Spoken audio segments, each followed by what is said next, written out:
morning. For those in the live stream, good afternoon. Thank you for joining us today. We are absolutely honored to be here with two incredibly distinguished guests.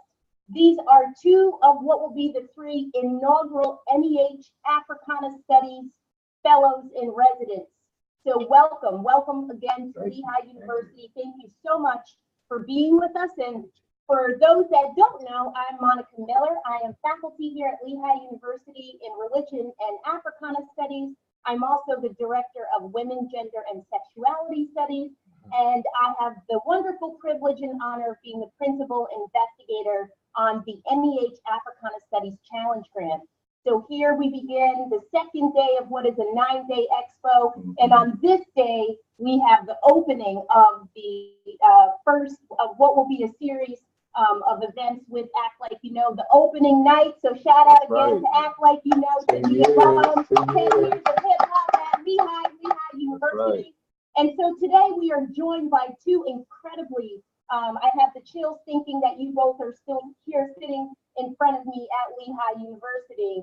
And so we have here Gabriel Asheru Benn. He's the inaugural NEH Africana Studies hip hop artist, educator, social entrepreneur in residence, and also the mastermind behind We the Willing Inc., as well as Guerrilla Arts Inc., LLC.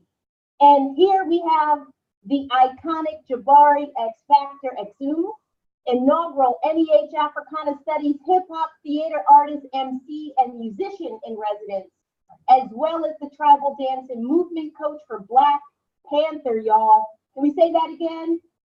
Wakanda is here. Wakanda been here at Lehigh. 10 years of hip hop at Lehigh. Wakanda is in the house. Act Like You Know is in the house. Vibranium is in the house. Like Wakanda have come to your school. We are here. We are here. Absolutely. And so, all right, we're late in classic hip hop like fashion. So let's go ahead and get started. Today we are talking about a topic that is near and dear to all of our hearts. And what I absolutely love about this topic that we're talking about today, which is hip hop ed to Black Panther. How do we get from hip hop ed to Black Panther Marvel Studios? And I love how that sounds because we're sitting here at Lehigh University. That's the ed piece.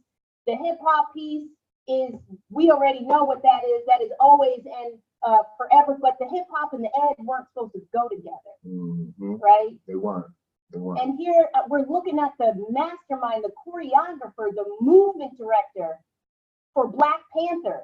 Yeah, I'm just a product of hip hop education. And you're a product of hip hop education. So what I want to talk about and think, really chop it up with you all and decipher a little bit about today is how do we get from opportunity to possibility in what is an increasingly diverse America? And so one of the things that I often think about is hip hop has created so much capacity, so much possibility. Like it is 2018 and we're talking about this thing that was born out of struggle and pain on the underside of post-industrialism through the brilliant vibranium creative ingenuity of Black magic and the magic of Latinos and the magic of those from the Caribbean and as well as white folk, right? You already have that diversity there. And hip hop is born 1973, 1520 Sedgwick Avenue. Shout out to the founders.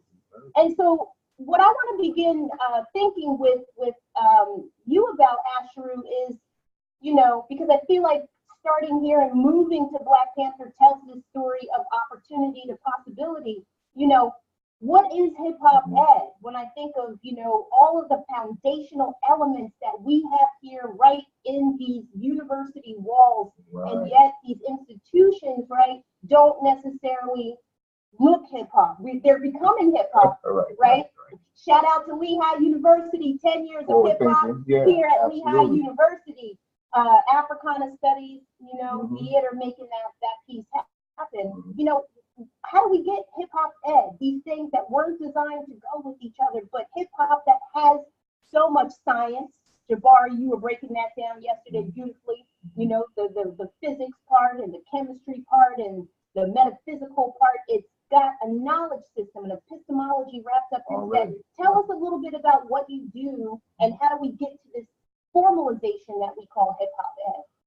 Well, just in a nutshell, I guess for the background story, you know, I started teaching in '97. '99 is when I kind of first started to incorporate hip hop into my classroom, into my instruction. And it was only because I learned so much from hip hop myself. You know, it's funny, Lord Jamar always says, when we say hip hop education, it's almost redundant because hip hop is the education. I love it. And that's really what how I felt, you know. So everything, like from male-female relationships, nationality, spirituality, historical figures. I learned everything through listening to artists like Public Enemy, and Chuck and X-Clan, NWA, and Tribe, and Eat Daylight, you know. So all of that kind of built my whole identity. Right. And so the reason why, you know, before hip hop and education were always a mutually exclusive thing, because people always felt like, well, it's just entertainment. It's not really, you know, it's misogynist. It glorifies all of these things that we don't want to put in a school frame. And I guess the argument is, you know, our kids are going to be learning from it, whether we want them to or not, you know, and so it would behoove us to use it as a part of how we engage in the teaching and learning process.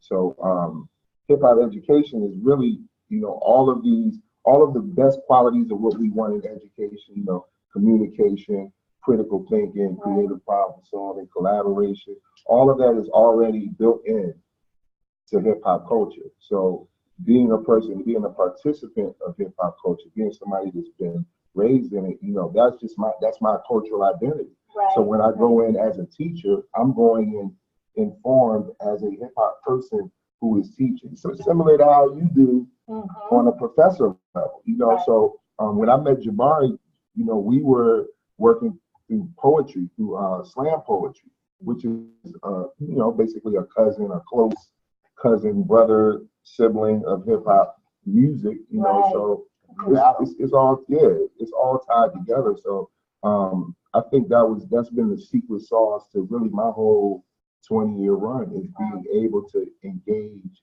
and being able to relate in a unique way, you know. And so my whole fight over a lot of those years though was fighting to get hip hop validated in the classroom structure, and battling with principals and administrators and, you know, department chairs that didn't see the value in it. So went through great pains trying to explain and show that these two things are not mutually exclusive. We could actually use all of your learning standards and all of the things that you value and hold so dear, and we can put this art form and these lyrics and this expression in that framework if that's what you need us to do in order for you to, you know, we already know the value, but if you need this to validate it, then we can do that too. And I think that's kind of what, whenever you hear of any kind of hybrid, whether it's hip hop theater, hip hop education, hip hop diplomacy, it's all speaking to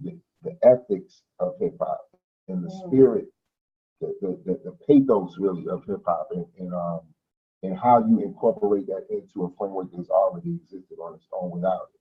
And so everything that hip hop touches and engages with, it changes. It changes it forever. It'll never be the same after it engages with hip hop. And so that's the beauty of this culture and why we push so hard for it. Wow. Thank you for dropping that science on us. That's a whole lot to really unpack. And I'm looking forward to getting to the questions to kind of just, you know, see what our collaborators on the other end of the screen might be thinking as well. And so how do we go from, so now we have this narrative of hip hop culture that's really born out of nothing, is just as much of a forced option and a circumstance as it is a productive, you know, capacity building process of possibility and journey. And so now we have this thing that's formalized, right, called hip hop ed, or the commodification of hip hop. So moving over to you, Jabari, how do we get from hip hop and then the hybrids like hip hop ed or hip hop theater and what have you to Black Panther, to the big screen, to literally being responsible for the beat and the sound that makes those bodies, that makes movement possible, enabling possibility? How do we get there?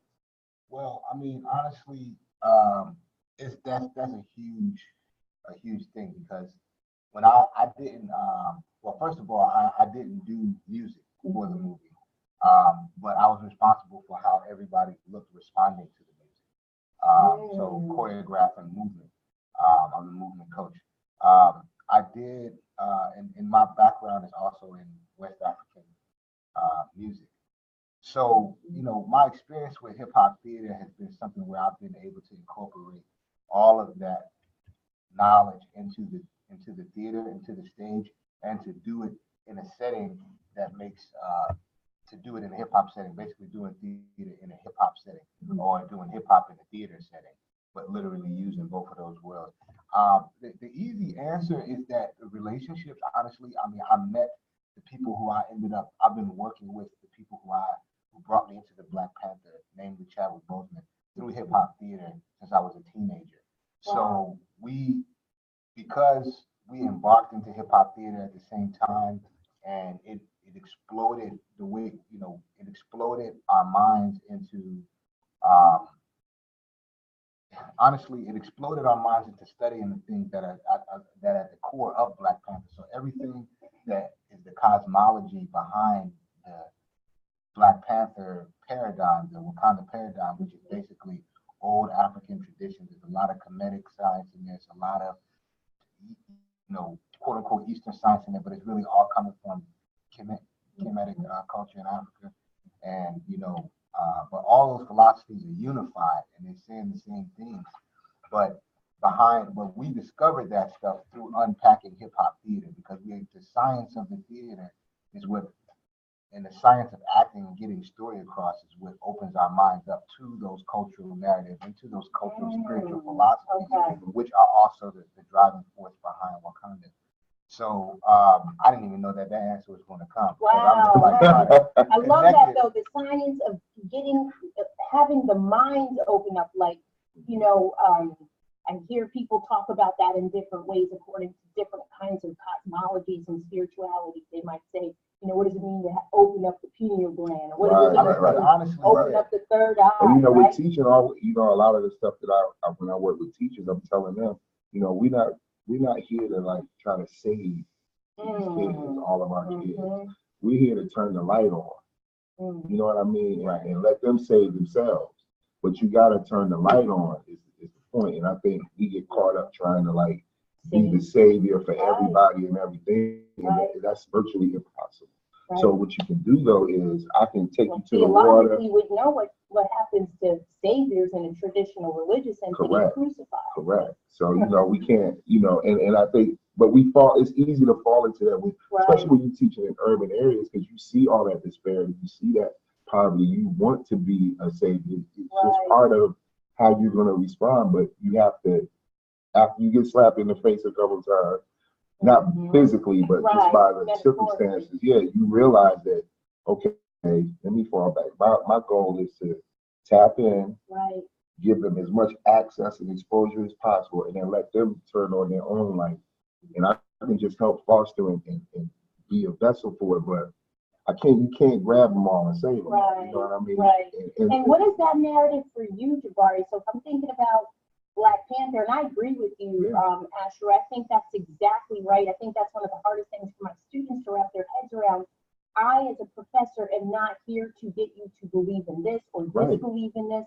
Like, my job is to drop a little knowledge and drop a little science and facilitate your own critical transformation, or at least critical thinking sort of process. So how does that work with Wakanda? Because, I mean, look, I went and saw it twice. I know I got friends that have seen it 10 times and 5 times, and it's addictive.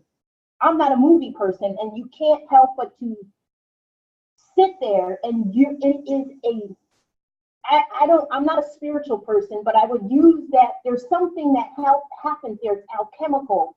It's something lifts you in there, and it's so complicated in a lot of ways, right? Because there's no salvation story. Like, most stories have a particular kind of arc. It's not all fluffy. It's still got some critical edges. It's but you feel the bodies. And when I think about what your role was with Black Panther, Jabari, it's how do you get people to feel you? Like, that's something that's so hip hop Like we say it all the time, like, look, man, I feel you. Look, Mhm. sis, Mhm. you know, look, bro, I feel you. Like, what does it mean to feel? And then to literally be able to create what I think is one of the best films ever. Like, Yeah. how do you get people to trust the process?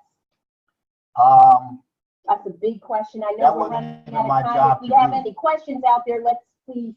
In this particular scenario, it wasn't even my job to get people to believe. What I did was I just created an environment. It wasn't my job to. The director's job is to get them to believe.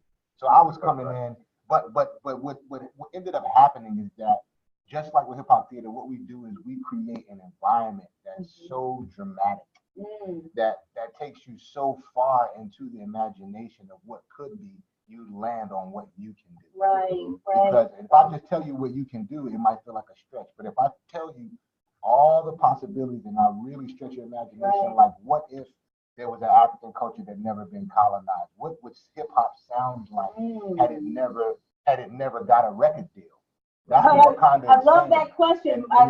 And in your mind, you begin to look at your potential as way more than what's being presented to you. Right. So the whole idea is that we're trying to open up a door of possibilities that is just not readily accessible by the narrative or the way the history is told. So it's like, you know, in hip hop theater and Wakanda, what they have in common really is that it's the lion telling the story finally. wow. It's not co-opted. The storyline is not co-opted. From the cells.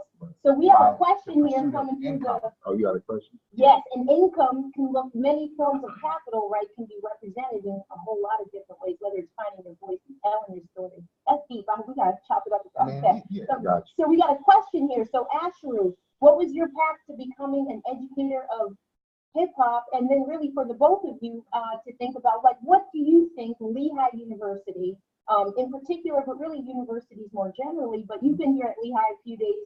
This is your second time back here, Asheru. You were here for the hip hop symposium interplay, you know, a few years back. So what can Lehigh do to prepare, you know, our students for careers that look like yours and that look like Black Panther? What is you know, what is most significant that students are provided? What is that path, you know? I know that's a big question, but that's an excellent question. I didn't have a blueprint before, like, you know, you kind of have to make your own path. You have to it's like, you know, it's funny. If you ever watch the TV show Chop, it's like Chop. You have to take all of your different ingredients, your different experiences, the different courses you're taking, and you make it, you know, you make a whole new meal out of it. Taking these little scraps and making something else. So like for me. So are you telling the students, just in case we have students, you know, watching now, or we'll go back and watch the video. So are you saying like students should be, that this is their world and they have a menu, they need to be conscious and critical and sort of open to what it is they're choosing, like choose intentionally and be present with those choices? That's right. And really, you know, I mean, my background in undergrad, I was an anthro major because in my mind, I wanted to work in the museums and travel the world and integrate with other cultures. And I didn't get that museum job, but I still got to travel and integrate with other cultures. So it just prepared me for this path that I'm on, you know. So it was really something that I want to say it chose me more than I chose it, you know. It's just something that I just was working toward, you know. And now to prepare someone else to do it is kind of it's just like with anything else in hip hop culture. You have to learn by doing it. You have to be in it to do it. You have to, you know, and I'm not just saying, you know, if I wanted to teach b-boying or teach DJing or teach how to rhyme, I have to do it by actually doing those things. I can't like lecture you and draw diagrams around it. You have to physically, like Black Panther, you had to you were there and they physically have to have it's the original project-based learning. Right. It's the what would you say? All of that we talk about. I love that idea, and I know we'll have a chance later in the afternoon to think a little bit more about that, because I think you're right. When we talk about choosing, right, we're talking about this, you know, sort of, I think it's an illusion in a lot of ways to think that we're always making and breaking our own realities. Right. Like I always tell students, like you can choose hip hop, but sometimes hip hop chooses you. Yeah. You know. Absolutely. So sometimes Black Panther chooses you, Jabari line, right? So how would you kind of get at that question? What, you know, we know your path. You know, we heard a little bit about that story yesterday. And what do you think a university like Lehigh can do to prepare students to take on, say, like the immense role and responsibility that you had in Black Panther? How do you get there? Well, you know, first they can hire me, you know, to Yeah. keep coming back. Yeah. Lehigh, you heard that? Lehigh University. You know what I'm saying? We can have a relationship. You know. Or hip-hop professor. Yeah. Joking, but I'm serious. I'm serious. Right. But the way that you do that is you stay integrated into the process. Like, I mean, it's not a, you know, we don't know what Black Panther is going to be next, but we don't know who's going to be inputted into it, but we got to stay on the ground and continue to cultivate these skills and the knowledge together in terms of what vibranium is. And like, I mean, it's like a sidebar. It's kind of like, I was supposed to be working with some kids, but this could happen on Lehigh's campus. It could happen anywhere. Like we could literally look at all the properties of vibranium, all the things that it does, but I want to turn this into like a game for kids. All the things that vibranium does, it might turn into 90 different things. If vibranium does this, it makes you do this, it makes you do that. Well, these are the things that you could literally go to if we break it all down, the 90 different things that it does, we can break it down to things that you can eat, basically that would create those kinds of attributes in you. You know, like if it makes you stronger, if it makes you faster, if it makes you this, and then you would be like, okay, these are the 9 supplemental things that you would eat. Like if we put all that together and took a pill, we would call that pill vibranium. Or we made a dish, we would call it, I'm eating that vibranium. So what I'm hearing from you, Jabari, is that one of the things we might be able to do, not we being like us and then there's you, right? Like we, because we're all doing this work together. Right. You're here at Lehigh. You transformed an audience yesterday with Professor Johnson. You transformed the classroom, chopping it up with Asheru and Professor Johnson and myself. And there was energy in that room. You could feel it. The students' minds were blown, but they also, you know, you got them involved. Their participation was really, you know, kind of evident, right? See, a lot of that though is the affirmation of it. That's the other piece we don't really talk about. It's the feeling you felt when you saw the movie. You couldn't really put your finger on it, but you felt affirmed when you walked out of it. And that's what hip hop in the classroom specifically does for a lot of youth. It affirms that they have a youth culture, that they have ideas, that they have things that they want to articulate and get out. And it's our job to facilitate and to allow that to flow out, even if it's stuff that we don't personally listen to or personally jive with. We still have to allow for the experience to happen so that we can learn from it, you know what I mean? And really put things into context. Hip hop, you know, when we talk about hip hop ed and hip hop in the classroom is really around context. How do we contextualize this old content that we've been told that has to be taught? How do we contextualize it in a new framework? How do we take these lyrics and put them in how we contextualize them in a framework that will make us understand other concepts and ideas or things that we're thinking about or answer questions that we've always wanted to ask, you know? So it's all around that context. You know, I think that's a big part of it. Even with the concept of vibranium, you know, I know that that's not an actual, you know, element or what have you, but there is a real live metaphor of vibranium in the world. There's a real thing called coltan. There's there are real properties. So and the properties of coltan are very much so the same what thing. I'm seeing right now is real stuff. It's based on, of course it is, but you know, but it's finding that metaphor. There's a science class here, right? Like you could do this in religion and Africana studies and theater. But what I love about how you all are putting it, and you're right, it is serious scientific principles that we can stretch out chemically on one hand, spiritually, but on another hand, very particularly biochemically, right? So we could have the chemistry of Wakanda, right? Like you could literally come back and teach a course called the chemistry of Wakanda, the physics of Wakanda, the nutrition of Wakanda, the embodiment of Wakanda. I can go on and on and on. The engineering of Wakanda, right? How do we make a Black Panther? How do we make a world out of bodies and words, right? Like that's what hip hop does. It goes from words, it makes worlds out of words. We got another question here. I know we're a little over time, but it's hip hop. So let's do it. So we have a question here from a panelist, an attendee who wants to know, and always this question, what and who are you listening to right now and why? I know, that's hard. That's hard. Man, I practice a lot, so I still listen to like a lot of old West African music and a lot of old Latin music, because honestly, like if you're a basketball player, like, you know, it harkens up to sports when you say you stick to the basics. So because at a core, I'm a performing creative artist. I'm always in the creative process. So, you know, I consider the stage as my classroom right now. So, I mean, I listen to a lot of spiritual music from around the world, and I use that as the core launching pad for me to get into my routines of practice and, you know, writing and things of that nature. I'm working on music. I don't even have anything. I mean, I'm listening to my stuff over and over again, trying to write better writing. All right, so let's hear something. Oh, Lord. You trying to spit? Let's hear What, something. It's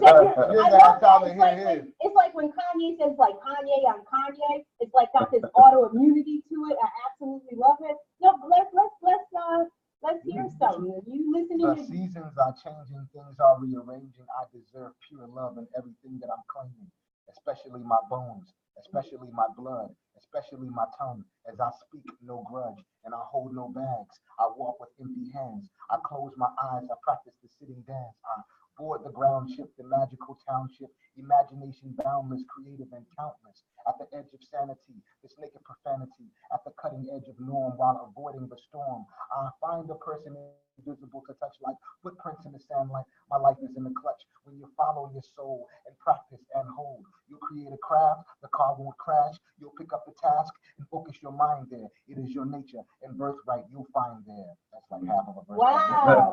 Yes. Called sign of a judgment, but that's based on this old Negro spiritual. So it's a sign of a judgment. It's like, oh, sign of a judgment. Yeah, sign. It's like this old field holler song that I've turned into a hip hop song. So a lot of my stuff has been like. He's an ethnomusicologist. Yeah, I'm definitely an ethnomusicologist. So I've been spending a whole lot of time in historical stuff as opposed to current stuff right now. But there's always a remix, you know. I mean, if you're gonna talk about blood on the leaves, I'm that's remixing what the it. I'm sample remixing is. it right The now. sample is wow, there you go, right? So yeah. All right, Ash, you know we I'm can't not really have, listening to nothing either. we can't ask Jabari to spit something. You're not gonna spit something. Guerrilla arts, by any means necessary, we carry the torch and scorch the ground. Blaze trails for miles, real life and sound, better radio ammunition. Beg forgiveness over permission. Listen twice as much as you speak as how you play your position. Advance one step at a time, learn to separate time between the real and the fugazi. Put your all in one, put none in the other. Gotta avoid being too lazy. At all costs, be a boss, don't follow you, lead, don't wait for a break. You got everything you need. First, make up your mind and make up the lines to write your own story as you proceed. That's rules to live by, one to grow on, for those who get their flow on and so on. Dedicated to the artists in the field whose pen is they sword and passion and shield. Dedicated to the whole diaspora, Lehigh, Caribbean, and Africa. I ain't talking new food form, talking new Ubuntu, Dongar, Igbo, and Zulu. Dedicated to the youth, them who don't see the forces trying to uproot them. They grow before their time, get plucked from the vine. Their own brother and police shoot them. Happens all the time. Some say all is well. Try so hard to win, seem to always fail. But the meek shall inherit when it's off the sale, cause it ain't hard to tell. Yes. But I'm listening to right now. I'm working with Wayna and Roddy Rod. We have a group called the 5 Stone. We make it like super Afro-futuristic Black Power music for lovers. And I'm just working on that right now and playing little stuff that my kids put me on. Wonderful. Well, we are out of time. Thank you so much for dropping the beat, dropping the flow. Absolutely. We're looking forward to the rest of our time together with you. Thank you so much for joining us today on Mountain Talk. Thank you to the panelists and the attendees. Have a wonderful day. All right. Thank you. Peace. Peace, y'all. Peace. All right, y'all. I'll see y'all. Peace, y'all.